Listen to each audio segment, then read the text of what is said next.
Hello students, आज का हमारा टॉपिक है occupational structure on the eve of independence. तो सबसे पहले ऑक्यूपेशनल स्ट्रक्चर का मीनिंग समझते हैं। ऑक्यूपेशनल स्ट्रक्चर क्या होता है? Occupational structure states how population, ध्यान रखना है यहाँ पर, पॉपुलेशन कौन सी पॉपुलेशन है? Working population. How working population is divided in different sectors, groups नहीं, different sectors of the economy, that is primary, secondary and tertiary. अब सबसे पहले फीचर्स की बात करते हैं इंडिया की। इंडिया में हम जानते हैं कि मेजर पॉपुलेशन प्राइमरी सेक्टर में है, तो हाईली बर्डन एग्रीकल्चर सेक्टर पे बहुत ज़्यादा बर्डन था। Nearly 72.7% of population was working in agriculture and other primary activities, which was comparatively high, so high as compared to other developed countries. So India was showing a backward economy as per occupational structure. Next is industrial sector. Industrial sector lagged participation.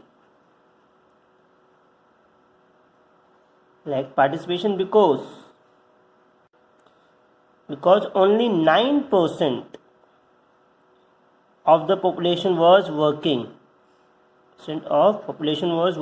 in manufacturing or other industrial activities, whereas India के growth को हम unbalance growth कह सकते हैं। Unbalance क्यों? Balance कब होता है? Balance growth is when all sectors grows equally या simultaneously। बट इंडिया में क्या था? प्राइमरी सेक्टर में ज़्यादा पॉपुलेशन थी, उसके बाद टर्टरी में, और उसके बाद थी इंडस्ट्रीज़ में। जबकि ग्रोथ के लिए highest contribution should be from industry, then tertiary, then primary. But India के साथ उल्टा था, जिसकी वजह से इंडिया की ऑक्यूपेशनल स्ट्रक्चर को हम क्या कह सकते हैं? बैकवर्ड इकोनॉमी का structure. Backward economy because major population was working in primary sector, वो भी सिर्फ गुजारे के लिए, सब्सिस्टेंस फार्मिंग के लिए। तो प्राइमरी सेक्टर से भी ओवरऑल इंडियन मार्केट को कोई बूस्ट नहीं मिल रहा था। तो इसलिए इसको कहा गया है बैकवर्ड इकोनॉमी का ऑक्यूपेशनल स्ट्रक्चर। जो कह सकते हैं कि ऑक्यूपेशनल स्ट्रक्चर के जो फीचर्स हैं, they are exhibiting the backward economy. Next topic आता है हमारा इंफ्रास्ट्रक्चर। इंफ्रास्ट्रक्चर को हम थोड़ा सा एक्सप्लेन कर चुके हैं इंडस्ट्रियल ग्रोथ में भी। इंफ्रास्ट्रक्चर होता क्या है? Infrastructure are the elements of social and economic changes which serve as a base for development. Social में क्या क्या आता है? Education, medical facilities. इकोनॉमिक में क्या क्या आता है? Transportation, communication and power. तो इनमें से क्या क्या ब्रिटिश ड्यूरेशन में, during the era of British, क्या क्या डेवलप हुआ और क्यों डेवलप हुआ? हमने एक चीज़ पहले पढ़ चुके हैं, जो भी ब्रिटिशर्स ने इंडिया में डेवलप किया, that was all for their own selfish purpose. यही सेम चीज़ यहाँ अप्लाई होती है कि इंफ्रास्ट्रक्चर चेंजेस में सबसे पहला चेंज आया था railway. Railway was introduced in 1850, और रेलवे को इंट्रोड्यूस करने का सीधा सा मोटिव था market expansion. Market expansion for British products. Basically उन जगहों पर भी ब्रिटिशर्स अपने इंडस्ट्रियल प्रोडक्ट्स को सेल करना चाहते थे जहां तक वो पहले नहीं पहुंचा पा रहे थे due to lack of transportation facilities. तो उन्होंने रेलवे इंट्रोड्यूस किया ताकि फास्ट ट्रांसपोर्टेशन हो और उनकी फर्दर मार्केट्स में रीच बढ़ जाए। इसके बाद उन्होंने डेवलप किए रोड्स। रोड्स को डेवलप करने के पीछे रीजन था to collect raw material from interiors of country, मतलब जहाँ पर रेलवे नहीं पहुँच सकती, विलेज एरिया में वहाँ पर रोड डेवलप किए गए ताकि वहाँ से सारा रॉ मटेरियल रेलवे और पोर्ट्स तक पहुँचाया जा सके। इसके बाद उन्होंने सी पोर्ट्स को डेवलप किया। सी पोर्ट्स को डेवलप करने का सीधा सीधा मोटिव था comfortable route for export and import, ताकि वो यहाँ से रॉ मटेरियल इजीली एक्सपोर्ट कर सकें थ्रू पोर्ट्स एंड अपने फिनिश प्रोडक्ट्स को इंडिया में इंपोर्ट कर सके थ्रू पोर्ट्स। फिर आया कम्युनिकेशन। कम्युनिकेशन में पोस्टेज एंड टेलीग्राम्स, ये दो चीज़ों को डेवलप किया गया। इसको सीधा सीधा सा मोटिव था for administrative convenience, administrative convenience. Administrative convenience में वो क्या चाहते थे कि फास्ट स्प्रेड ऑफ इंफॉर्मेशन हो, जिससे ज़्यादा से ज़्यादा इजीली वो इंडिया की इकॉनमी पर अपना रूल कर सके। अब तक हमने सारे सेक्टर्स ऑलमोस्ट कवर कर लिए हैं कि ब्रिटिशर्स के आने से industrial sector, agriculture sector, foreign trade, infrastructure, demographic profile पे क्या इम्पैक्ट पड़ा। उनमें से ऑलमोस्ट इम्पैक्ट नेगेटिव थे, बट कुछ इम्पैक्ट ब्रिटिशर्स ने पॉजिटिव भी छोड़े। वो क्या थे? सबसे पहला कमर्शियल आउटलुक। ब्रिटिशर्स ने एग्रीकल्चर में क्या किया था? फोर्स्ड कमर्शलाइजेशन किया था, फोर्स्ड कमर्शलाइजेशन को इम्पोज किया था।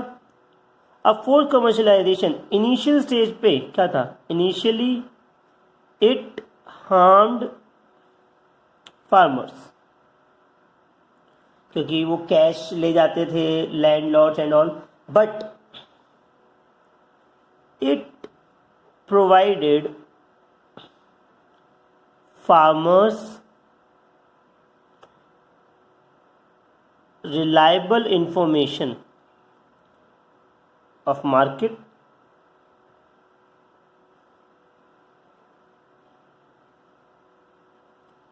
then they produced as per the market, they produced as per market demand and started earning profit and earned profits।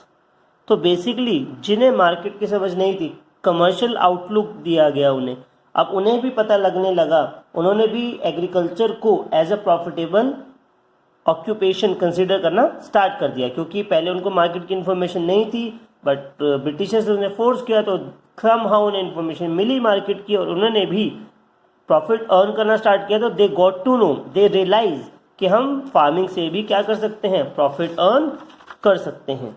इसके बाद employment opportunities. Britishers introduced railways and construct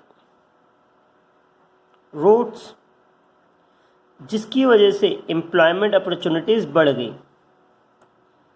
employment opportunities बढ़ी India में, और जैसे ही employment opportunities बढ़ी तो लोगों की इनकम बढ़ी। इनकम बढ़ने से उनकी सोशल एंड इकोनॉमिक ग्रोथ होने लगी, इकोनॉमिक ग्रोथ बढ़ गई, जिससे अल्टीमेटली लोग एजुकेशन पे फोकस करने लगे। जब एक्स्ट्रा इनकम आई, फूड के लिए सेल्फ सफिशिएंसी बढ़ी लोगों की अपनी ही इनकम पर, थोड़ी पॉवर्टी का लेवल कम हो गया। ठीक है, नेक्स्ट आता है फैमिन कंट्रोल। ब्रिटिशर्स के रेलवे इंट्रोडक्शन से क्या हुआ? Railway made transportation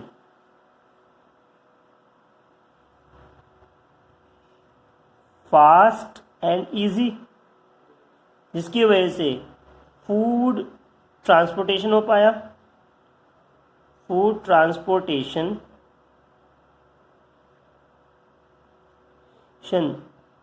became possible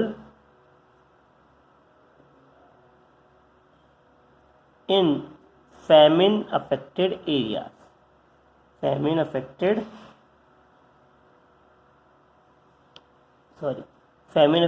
areas, मतलब पहले अगर कहीं सूखा पड़ जाता था तो वहाँ पर हम फूड ट्रांसपोर्ट नहीं कर पाते थे एक जगह से जहाँ पर सरप्लस फूड है, बट रेलवेज की वजह से ट्रांसपोर्टेशन ईजी हो गई, जिसकी वजह से it was easy to provide food to the famine affected areas. Britishers ने मनी इंट्रोड्यूस करी, तो barter system replaced with monetary system, जिसकी वजह से अल्टीमेट क्या हुआ, बार्टर सिस्टम के मॉनेटरी सिस्टम में रिप्लेस होने से लार्ज स्केल इंडस्ट्रीज पॉसिबल हो पाए। Large scale industrial sector became possible. Otherwise without monetary system, under barter system, large scale industry को हम कैरी नहीं कर सकते थे। नेक्स्ट आता है administration, system of administration which Britishers used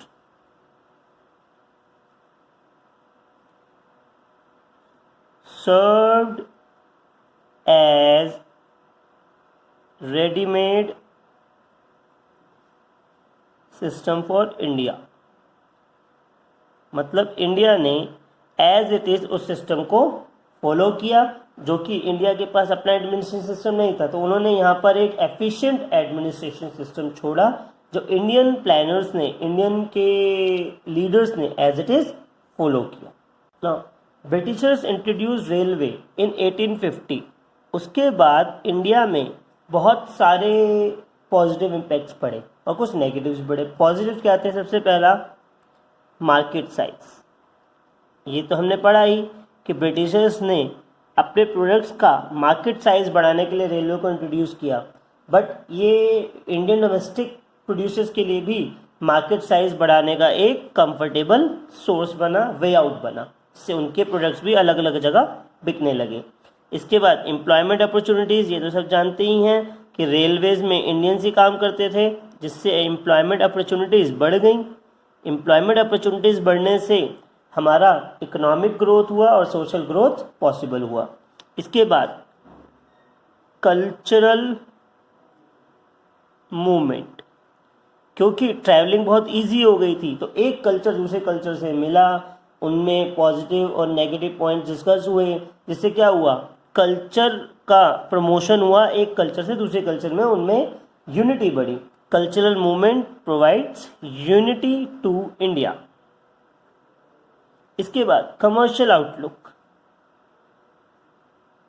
commercial outlook, with the help of railway farmers अपना product कहाँ पहुँचा पाते थे? मार्केट तक पहुँचा पाते थे, जिससे उन्हें लार्ज स्केल प्रोडक्शन पॉसिबल हो पाया।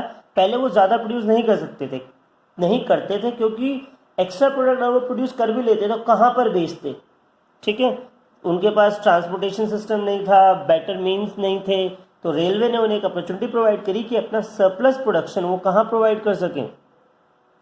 वो प्रोवाइड कर सकें, मार्केट तक पहुँचा सकें। तो मार्केट तक पहुँचाएंगे तो अल्टीमेटली उनकी प्रॉफिटेबिलिटी बढ़ेगी, और they started considering farming as a profitable occupation. एक और पॉइंट ऐड कर सकते हैं इसमें, कंट्रोल ऑन फैमिन, जो हमने पिछले भी पढ़ा था। फैमिन कंट्रोल हुआ क्योंकि हम रेलवे के थ्रू अल्टीमेट क्या कर सकते थे, फैमिन अफेक्टेड एरियाज में फूड फास्ट एंड टाइमली पहुंचा सकते थे। अब इसके नेगेटिव इम्पैक्ट्स क्या हैं? Number 1, helped Britishers to expand their rule, क्योंकि इसके थ्रू वो कहीं भी जल्दी से फास्ट मूवमेंट कर सकते थे, और उन्होंने अपने रूल को, मतलब इंडिया के जिन पार्ट में उनका अभी तक रूल नहीं था वहाँ भी उसको बढ़ाया। Expansion of market for British products, British products को अल्टीमेटली मार्केट ज़्यादा बड़ा मिल गया, जिसकी वजह से इंडियन प्रोडक्ट्स के लिए बहुत ज़्यादा कंपटीशन बढ़ गया। And it also helped Britishers to exploit raw material.